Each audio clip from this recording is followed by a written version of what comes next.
அனைவருக்கும் வணக்கம். Hello friends, எல்லோரும் எப்படி இருக்கீங்க? கமெண்ட்டில் சொல்லுங்கள். நம்ம இப்போ பார்க்க போகிற ரெசிபி ராகி களி.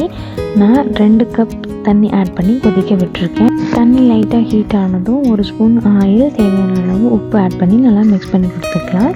லைட்டாக கொதிக்க ஆரம்பித்ததும் நம்ம 1 கப் அளவுக்கு ராகி மாவை ஆட் பண்ணி கைவிடாமல் மிக்ஸ் பண்ணி கொடுத்துக்கலாம்.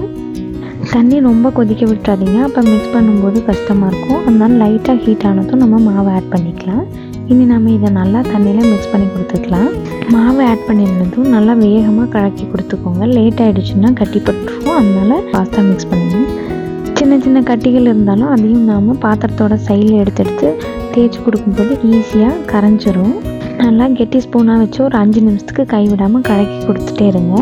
இது மாதிரி சைடில் எடுத்து நல்லா அழுத்தி மிக்ஸ் பண்ணி கொடுக்கும்போது வெந்து திரண்டு வந்துடும். இந்த கன்சிஸ்டன்சிக்கு வந்துருச்சுன்னா ரெடி. இதேமாதிரி செஞ்சு பார்த்துட்டு எப்படி இருந்துன்னு கமெண்ட்டில் சொல்லுங்கள். வீடியோ பிடிச்சா லைக் பண்ணுவாங்க. தேங்க்ஸ் ஃபார் வாட்சிங்.